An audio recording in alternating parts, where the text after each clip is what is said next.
Karl, tout la musique traditionnelle, la musique religieuse, tous coordonnés dans le côté Kinshasa. Donc c'est quelque chose d'important parce que c'est la même culture et puis surtout banakin baya pour bamona tempo ya wenge. Oh c'est là que na maboko la vignon na bandaka pe frère la vie dakumuda komane ko sambela tempo ya wenge kena na Braza. Ça na maboko le tempo ya wenge 1986.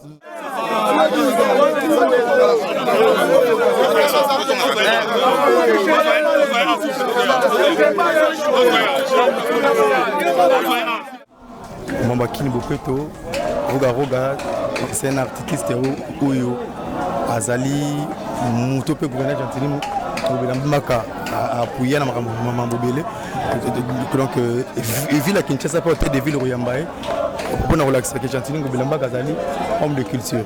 Merci Peggy. Batalate, Barata. Ana moni baska yona bwanga. Ngaka na masana nga Deborah Bwanga. Ndeko wana kata masolo oyo. Deborah Bwanga na site na ye. Ngako to pe na site na nga na MLTV. Koto pense bakali pe na Deborah. Koto sende nini. Babi bino mo moyo da vie sacle déjà lobi déjà tout a expliquer bino po yende kolo idéologie. Yende kolo tige. Idéologie non pe na mo lo da vie sacle. Alors on recule et puis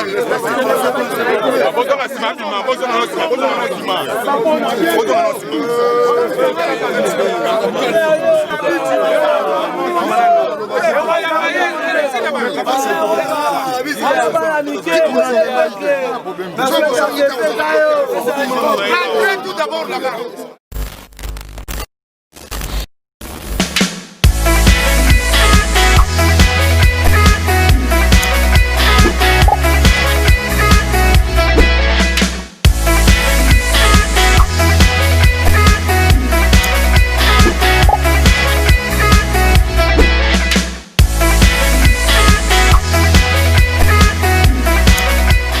Batalate, Barata.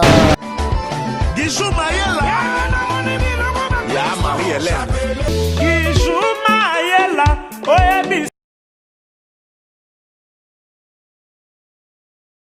Votre Bakali Prince, le sport de la presse. Comme vous l'avez remarqué, tout à Beach Ngobila Awa arrivé. Il y a Roga, président de Estra Musica, ensemble avec tout son groupe, va se produire lobby les 3 octobre dans le village Ntemba, raison pour laquelle tout ça a pour que l'Axamno Koma arrivé à un grand artiste et musicien brazavillois, Azo Koma na Queen.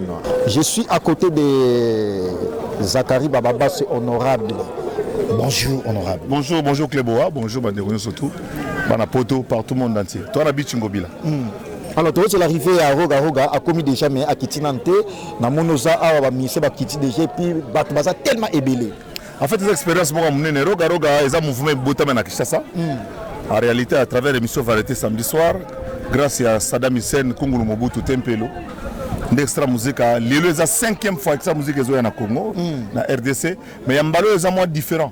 Yambalo est dans le cadre d'échange entre Kinshasa et Brazzaville. Vous voyez que nos 2 gouverneurs, nos 2 villes ont signé accord Mogoya échange. Les Alaka étaient musiciens à Kinshasa, à Brazza, mais à Brazza, il y a Bayaka. Il y a un Bandi, Bantou de la capitale, Baoutukoya. Pour les solos avec Nabiso Jano Bombenga, le Roga aye. Lobby pe Missou Bakoya, ba patu de star, ba te belé sur les alakaka. Ba mouvement tout ba dodo coupa, ba petina ba Karl, ba tout baroya, la musique traditionnelle, la musique religieuse, tous coordonnés dans le côté Kinshasa. Donc c'est quelque chose d'important parce que c'est la même culture et puis surtout banakin baya pour bamona tempo ya wenge. Oh c'est là que na maboko la vignon na bandaka pe frère la vie. Dakumuda komane ko sambela tempo wenge kena na Braza za maboko lelo tempo wenge 1986 c'est là ba eve sukali seli ba o epena ba wenge pena wenge ba kasi donc ezali bongo roga yango na yelo to pesi merci mingi na Bosch Temba to pesi merci na ba Konza Beach les 2 beach pour la facilité que eloko esalama. Alors au monde étant historien de la musique, étant honorable dans la Katia organisation oyo participation na yo apport na yo to mettre un peu explicité à mon abato bato. C'est-à-dire que je suis à l'initiative ya lisolo que Roga Robert à la Kinshasa, c'est tout. Na sengi na Chetemba le boss Chetemba boyebi azo salsapso makasa chelebso temple mudene musicien tout yaka meka makasi dayo na Chetemba kanga date na yo na sens on ande Chetemba ndimi Alors tout ça le programme na roga roga na bandeko à Brazzaville au baza ko encadrer mouvement staff mba bandibi to bongisi yango ba comme baza wana Patia Beach to coopérer ba ya Feli Missolina to sona pa ntona ngabo ba ya mo mouvement za ko yande cameraman on accepte que ah on ça déjà image ya makasi saper boya ba saper bangwana bazana voilà.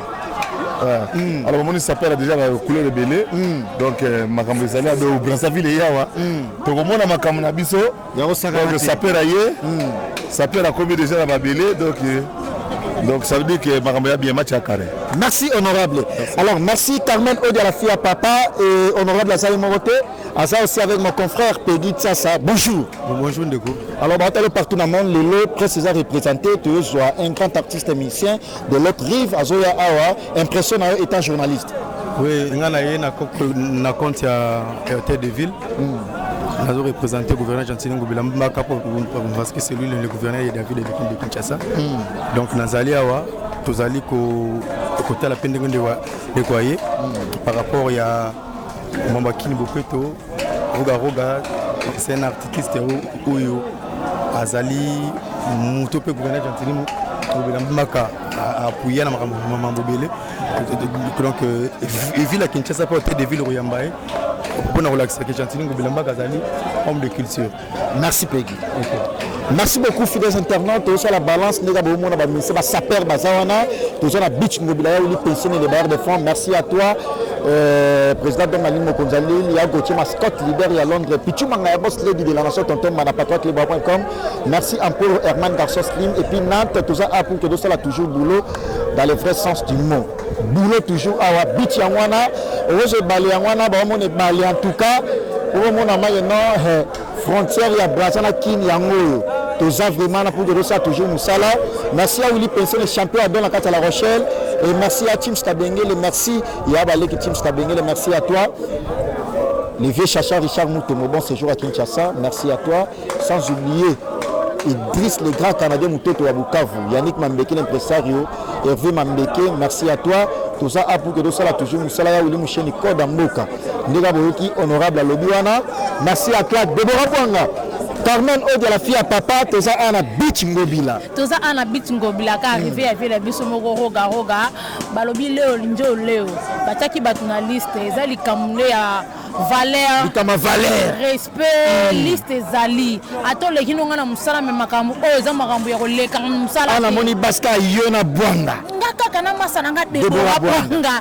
Ndeko wana kata masolo oyo, Deborah Bwanga na site na ye, ngako to pe na site na ngana MLTV. Koto pense bakali pe na Kleboa. Koto sende nini?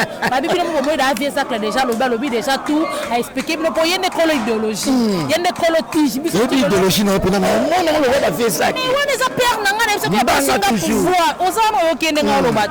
Père apesa nga pouvoir nga pe na sindika tige lo kwa kae to saka musala kande ça c'est to longo ana bit ngobula. Conférence de presse. Conférence de presse. Babi perne. Maman ça va la peine na ça ngeka na ngai. Ya pesa te poto ku fela relo. Bala poye. Te ku fela relo. Alors Carmen Odi à la clôture, Carmen Odi à la fille à papa, les lois a vraiment joie parce que toujours il y a ma musicien mon nene à Brazzaville, roga. Tout ça on a battu tout na relation ya mboka na biso. Voilà ça sont mingi ko ya roga la mboka na biso ya ko mettre musique. Ya so ka ba wera son ba jibe ba kofi na mboka la bango. Il faut to ya mbeto wana esengo mingi. Mais pesa muteba mabete pesa lukunya te. Ba tende ba tuna liste. Babio zate ka ngala lekela ko lobo ngala ko sala te. Likamona zate.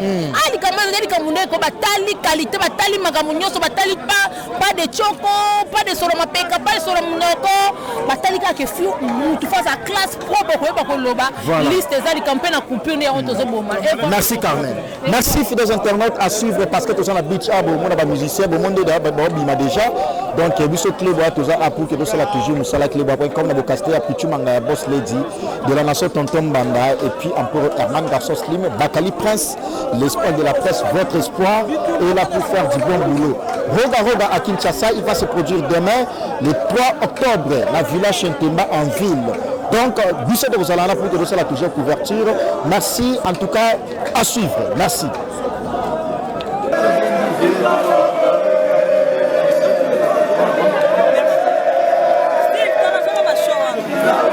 Oui.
Alors on recule et puis on laisse passer.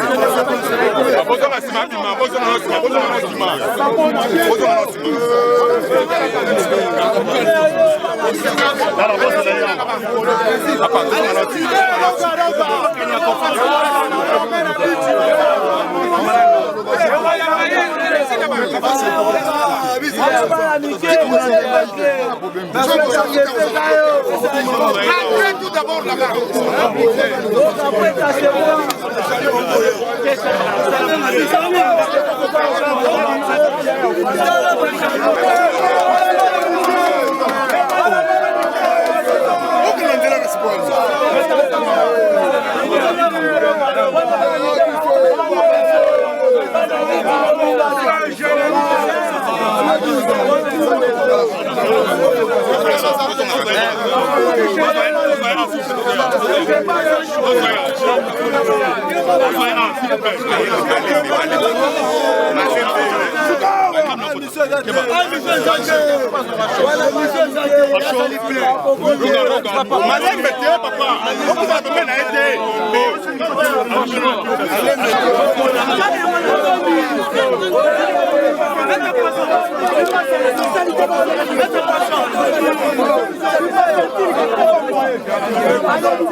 Et voilà, bonjour, bonsoir à tous les abonnés de Bwanga Officiel TV, bonjour, bonsoir à tous les internautes du monde entier.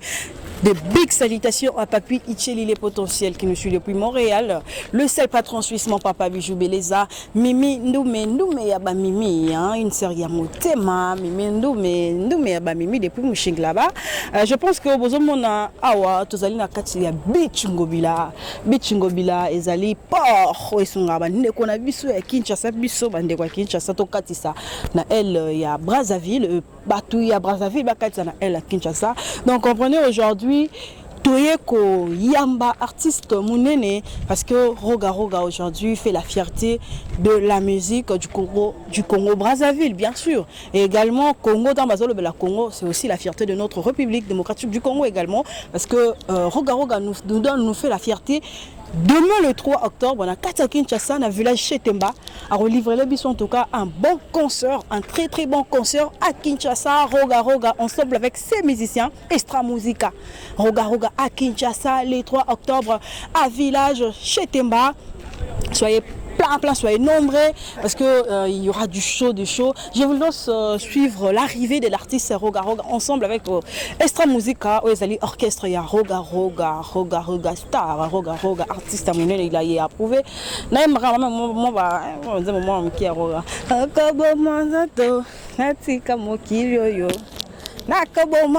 Et voilà, il y a plein de chansons, il y a Roga et venez demain le 3 octobre pour suivre de la bonne musique. Je laisse suivre l'arrivée de l'artiste Roga et ensuite suivre la conférence de presse de Roga face aux journalistes de Kinshasa. Merci beaucoup à Steve Kachala. Suivez. L'autre côté ici, alors on ne va pas aller gauche à droite, on va aller droit au but.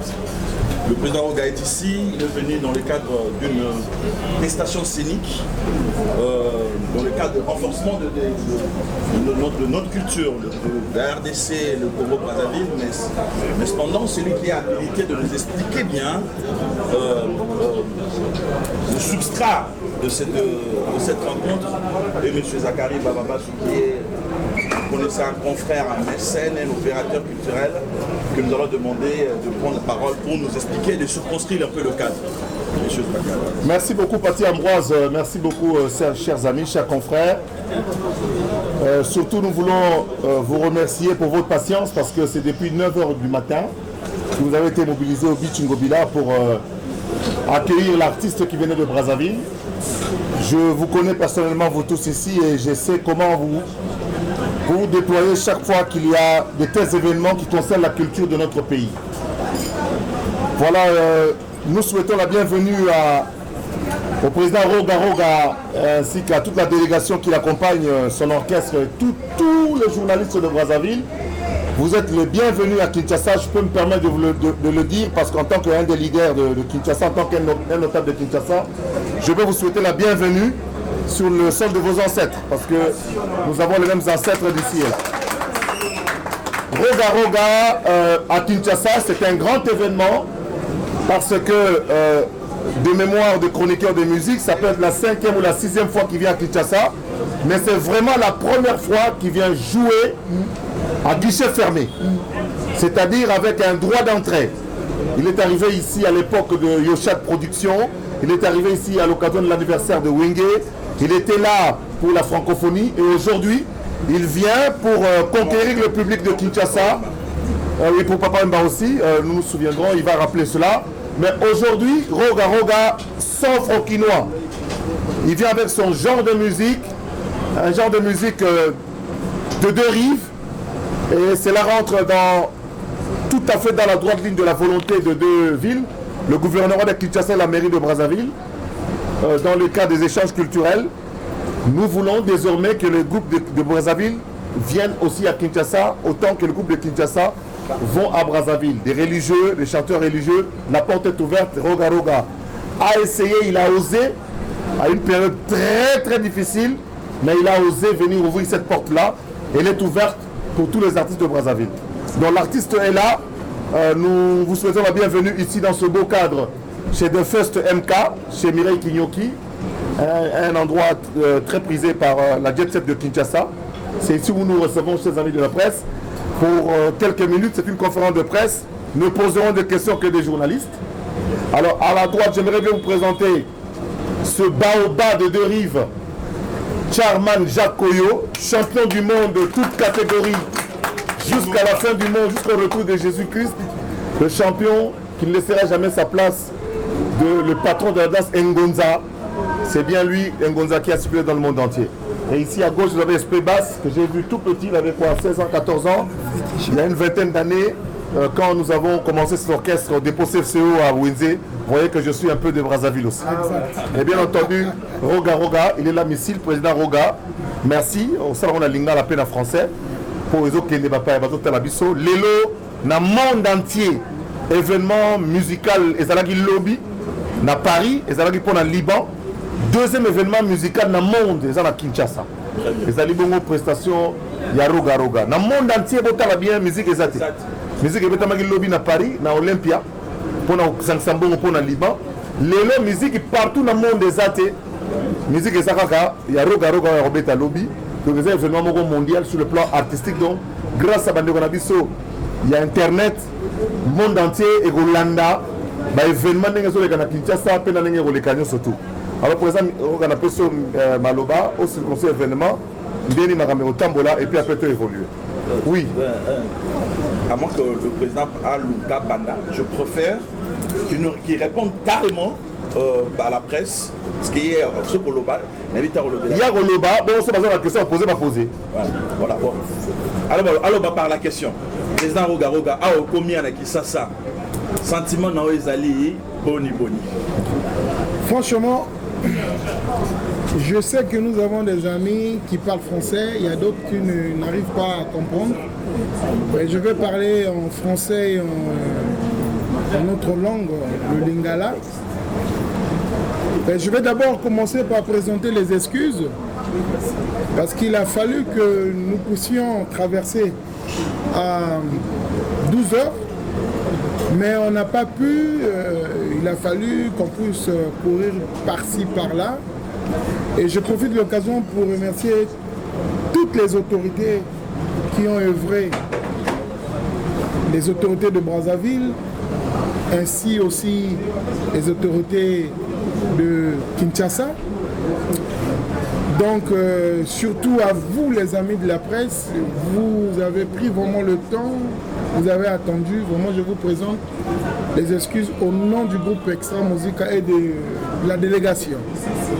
Donc, Nazar Olobak, Tauti Brazzaville, et à qui prévu comme on a 12 heures, mais il fallait tout courir pour que moi à gauche, droite. Yango na profiter na nina pesa merci na bakondi oyo ba pesi biso pour ça to katisa et puis na bakondi oyo ba yambi biso na Kinshasa. En tout cas merci na bango et puis na présenter ba excuse na bino baninga na biso à la presse parce que bovandi bozeli biso de 12h til oyo ezolakisa bolingo ezala na kati na biso. Merci. Très bien. On va faire la série de questions. On commence avec notre ami. Tu te présentes pour les amis. Allez. Je me présente, c'est Deluxe Savon de Couleur TV HD version sur la télévision. Mon tour dans la question le chevalier Rogaro Abissi et puis à l'honorable Zachary Barabas. Il y a quand même une minute de silence parce que le patron lui-même, le boss lui-même de l'Extra Musique est là. Parce qu'on venait de perdre l'artiste Warner Pesso.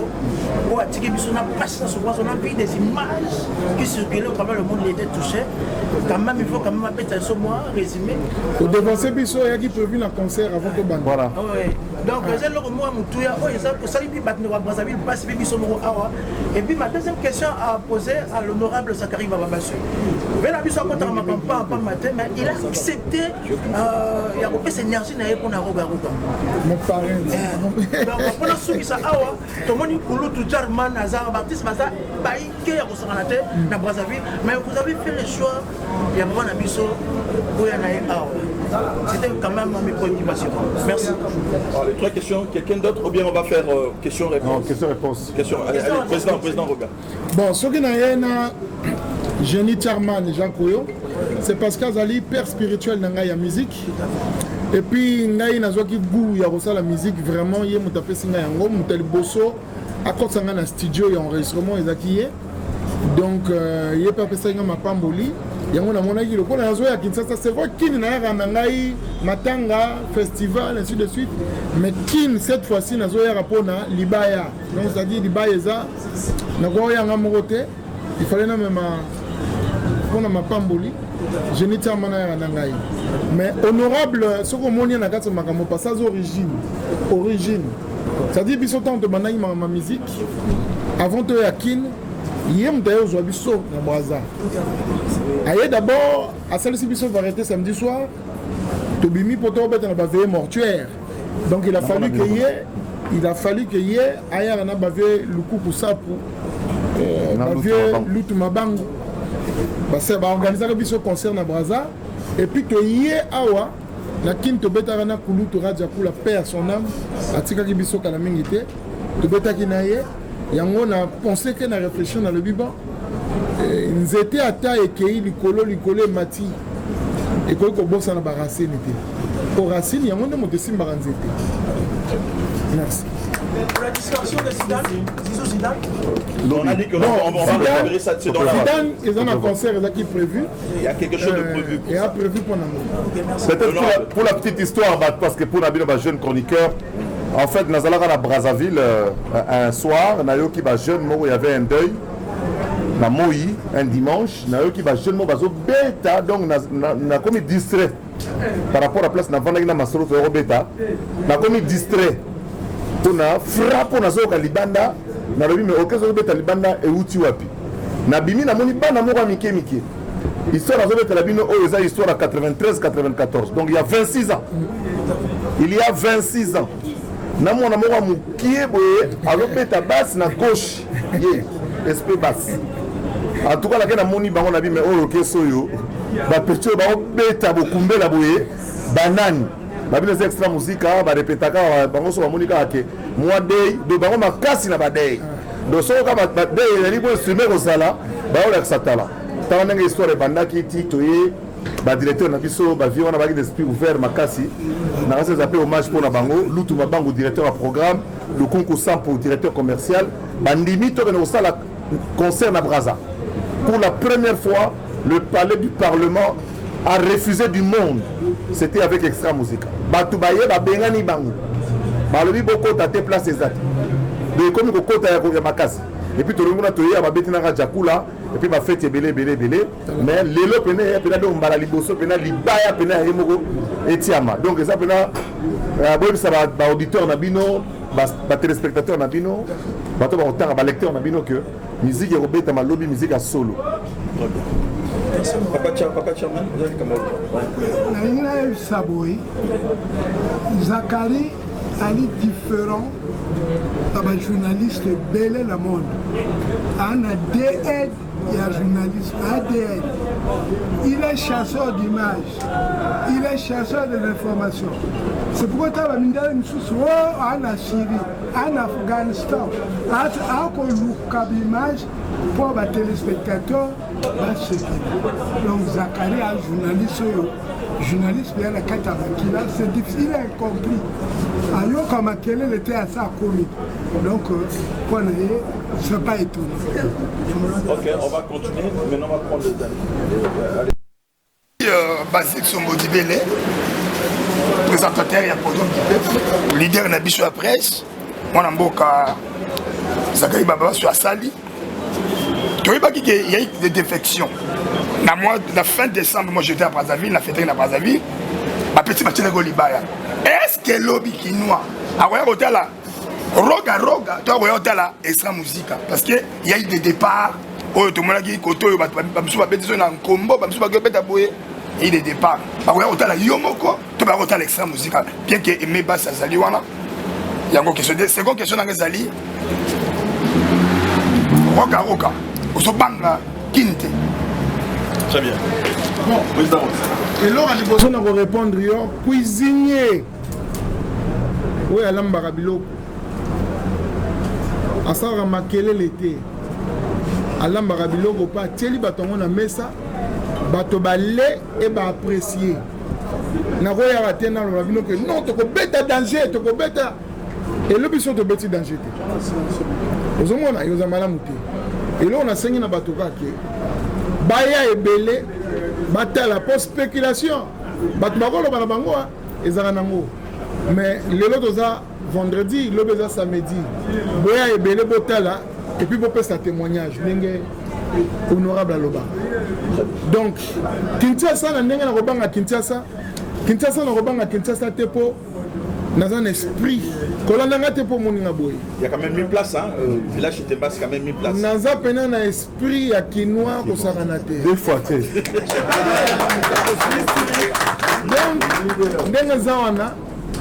Je me sens chez moi. Je me sens vraiment chez moi. Et si on a raté un dakunayo, attaque pour eux qui au bangate. Voilà. On va prendre Peggy Sasa. Une dernière sorte que c'est dans tes boutiques pour les moussous, t'as l'air Pelegi. C'est Peggy Sasa, le terminateur de la presse. Question à Liboso en tant que journaliste. Roga, au commune à Kinshasa. Concert lobby aux à la VIP. Et dans la Nengambikate. Mais bana changu. Ba remercier pe lisusu na nengo okundeli bango lisusu dan po aza mwana changu. Est-ce que Extra Musica par rapport à contrat na ba partenaire oui ko pebeta concert momote en hommage lisusu dan po aza kinwa oyo a 4 par ça pour le luka. C'est ça. Aza mwana changu. De deux. Bana maloué ko Hollanda à part en dehors ya honorable Zachary Babassou. Message ni au copé ça là-bas, tu veux dire producteur va aller souter. Mais Batama solo ba homme de culture, au ba quoi accompagner les choc production, ba quoi accompagner label na oyo sakanango na ndenge ya kin pour obeta ba concert intercommunal pour akino belé. Ba lingera musique ya roga. Ba lingera roga mais nan ba mona yo bungo été. Big contact, il y a pas de contact, il y a pas de contact focal. Nous avons 24 communes à ville à Kinshasa. Roga intercommunal, bah Kinois, va sentir nous. Et puis, la porte sera ouverte en tant que membre de la gouverneure Gentile Ngobilambak. Tout le monde qui ne peut pas être au Benaki au Baïke, au Tchapé Ngobilapoa. Tant que la caméra est au Yokayo. On dit Gentili à Ebi. Et là, à Liboso, nakopesa d'abord félicitations et puis merci pour ayambi biso na ville oyo aye ekini bopeto biso mpe tokotia poids parce que c'est très important eloko nakoloba mpona bana ntango eza nango problème te toza nano na programme ya VIP oyo eza oyo boye eza lokwa neti tozozwa clé tokofungola tokokota na ndako epuis tokoti bachambre tika nanu biso tokota na salon epuis tokokota bachambre. Bon, ça va. Par rapport à Naïna, confirmé, na pena Sabino que bana kin boza la calme, roga bandika ninge za la raboebi, suite ezali, donc chaque district bobo ngama pe bobo zabilo na bino, roga missile na changu et roga tete na marché liberté wana. Modérateur, merci. La monnaie va confère à Brazzaville. Et une question. Sinon, allez-y. Bonsoir, moi c'est Exodia Laspi, producteuse de l'émission Live. On te suit, maman. Président, moi ma question est la suivante. Vu le réseau Ado, Patata Patata, nous avons plus connu les deux chansons, le générique et Trahison. Est-ce que pendant ce concert, nous allons découvrir les facettes cachées de Patata Patata? Bon, c'est programmé, merci vraiment pour la question, c'est programmé, mais ce qui est vrai, le répertoire est prévu, nous allons, parce qu'il faut savoir que ça fait des années qu'on arrive à sortir des albums, les Quinois achètent, ils écoutent, mais ils n'ont pas eu l'opportunité de nous voir en face. Donc le répertoire est vraiment vaste. Donc nous allons commencer par peut-être les merveilles du passé, et puis on va rentrer dans ce qui est nouveau en ce moment. Ce qu'on a dit, Moïni Mbote. Par ce mot-là que nous allons clôturer ce point de presse. On pourra quand même remercier certaines personnes qui nous ont vraiment soutenus. Allez-y. L'architecte intelligent Simon Moussindondo. Torobo Sanate, président de la BISO JP Onyenze. Merci à trop. Il y a Félix Missolina, Banakisenatou, gouverneur Gentini Ngobila, vice-gouverneur Néron Mbungu, Bana Kinshasa, honorable Pacho Panda. Binotou, merci à trop. Ndenge Bo.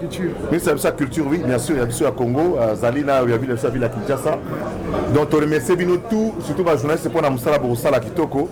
Vous avez à disposition, pour vous avez un espace pour côté bien, vous allez bien protéger pour rendre honneur au Ndenge sur l'équipe. Pour la je pense que